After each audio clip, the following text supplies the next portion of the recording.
Good afternoon, everyone, or good morning, depending on your time zone. I'm John Lee.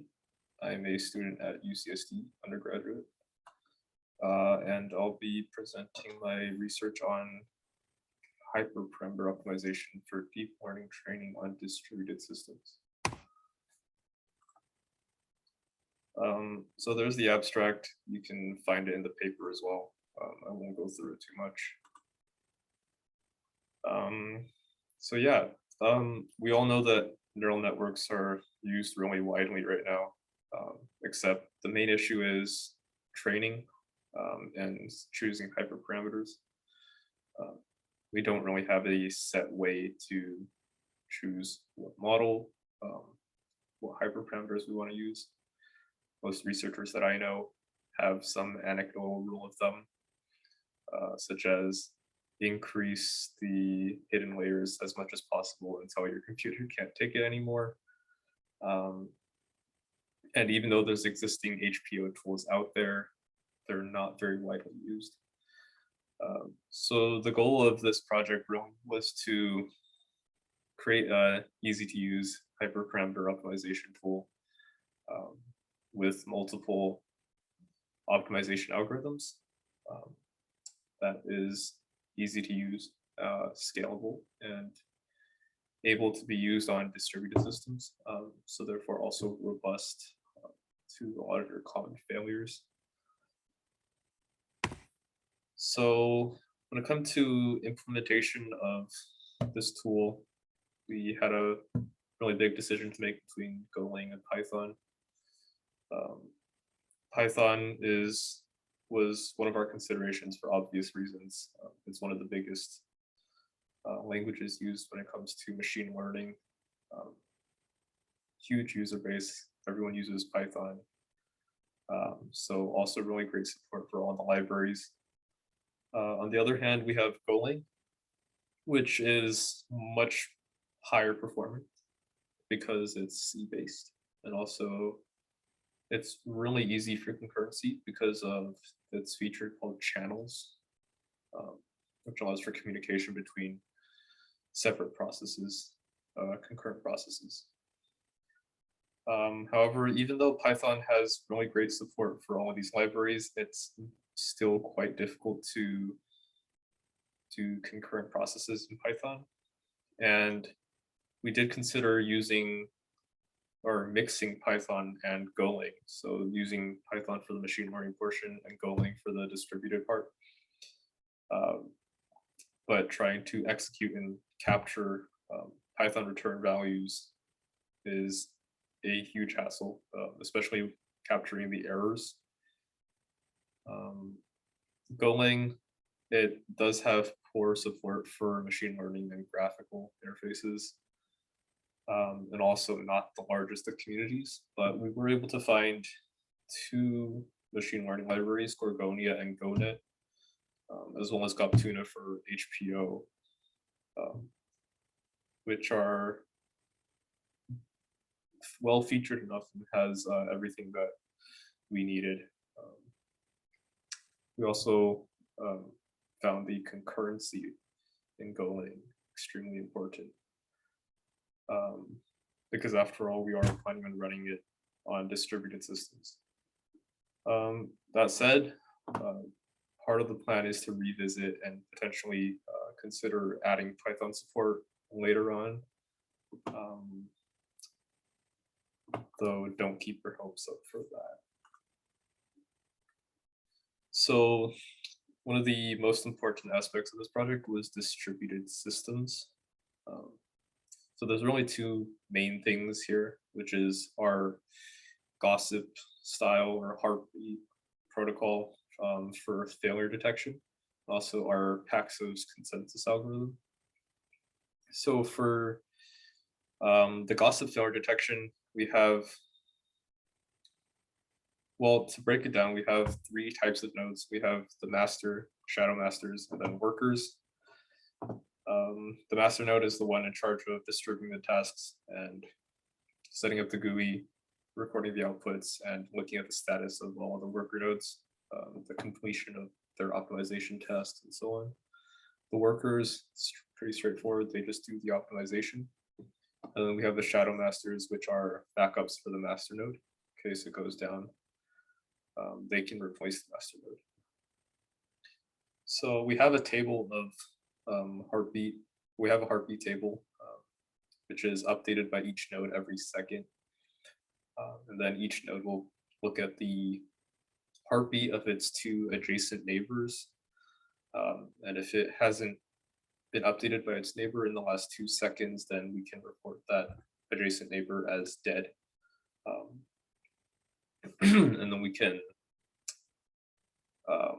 move that process over to a different node. So for the consensus algorithm, we only really use this when the master goes down.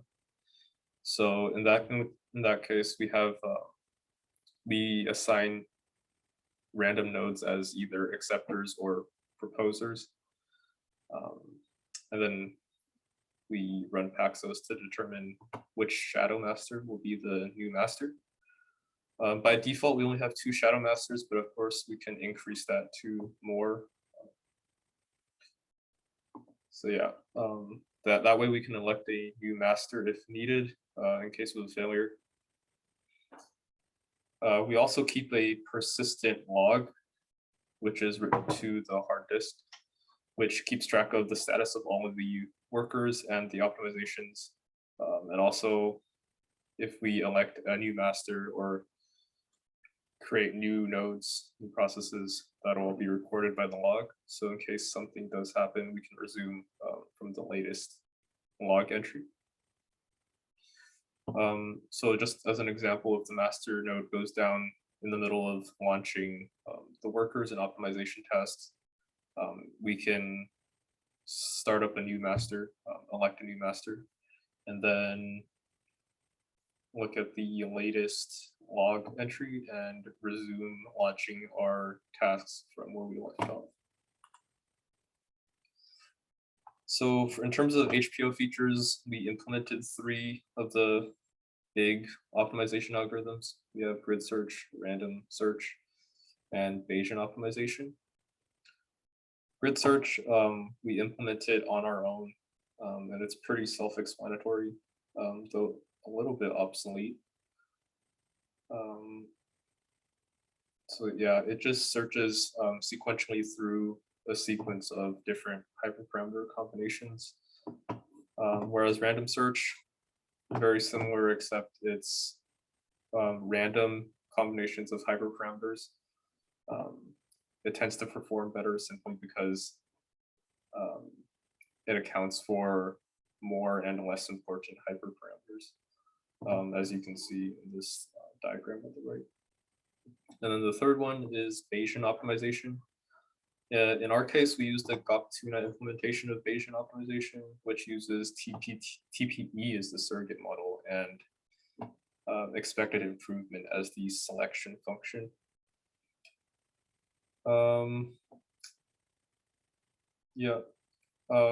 We do have the OP-TUNA flavored implementation of asynchronous successive halving for random and Bayesian search.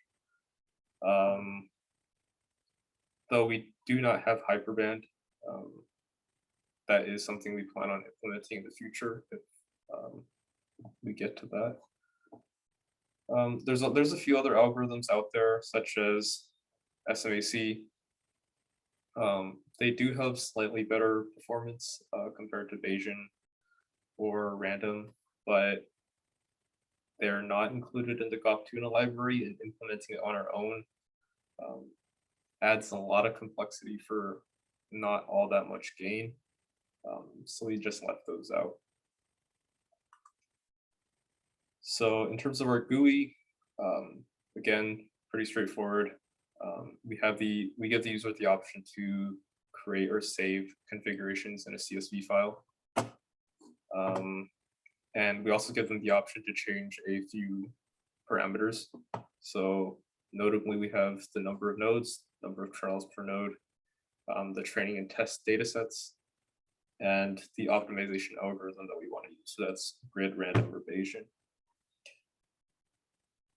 And then at the bottom, it outputs a list of the trials that have been run and also their respective accuracies. And then finally, it'll output the most optimal configuration or hyperparameters and the best objective function score that it was able to achieve.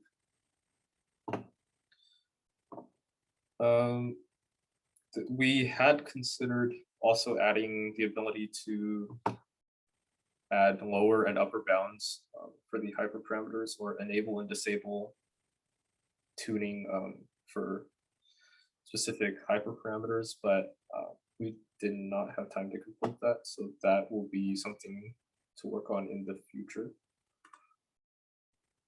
Okay, so for execution, we ran it on 2 machines, one with a 8-core 3700X and the other with a 32-core 3970, with also 4 RTX 2080 Ti's.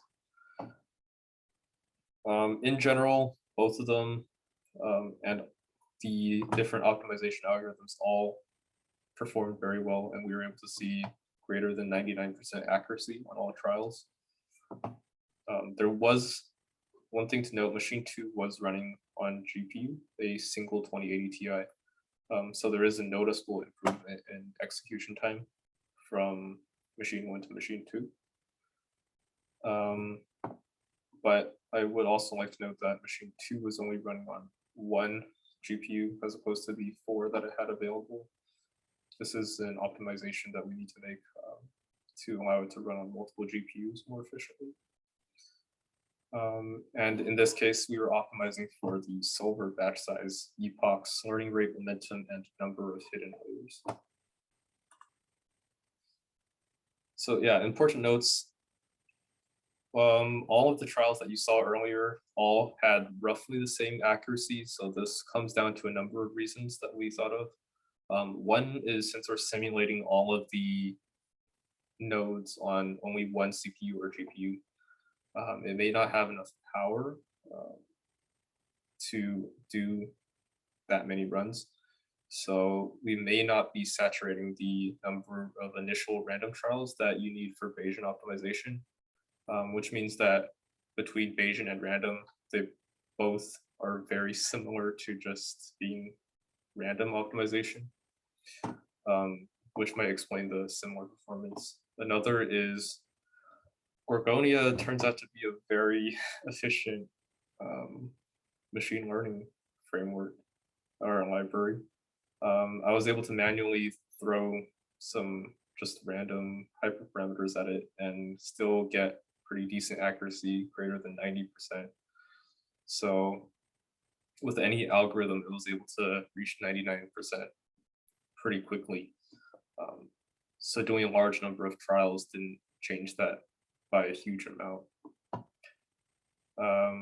Yeah, so because of that, we were able to get a bigger difference in accuracy and runtime using GoNet. We were able to really visualize the difference between the different algorithms and the execution time difference. We were only able to achieve a maximum of 80 or so % accuracy on GoNet. And we didn't include that because I don't think most people would be interested in something that can only achieve 80% on MNIST. So conclusions, we were able to develop a tool to offer easy hyperparameter optimization. It's also scalable over a large number of nodes, parallelized and robust. And in the future, we do plan to implement hyperband as well as vanilla asynchronous successive halving, as well as GPU support. And one key point is we do want to work on, improve our Bayesian parallelization, because at the moment, the tasks are running in parallel, but they're not communicating with each other as effectively as they should be. So we do plan on implementing an RVB backend or something similar to improve that. And then we have some references. Thanks for listening. If you have any questions, I'd be happy to answer.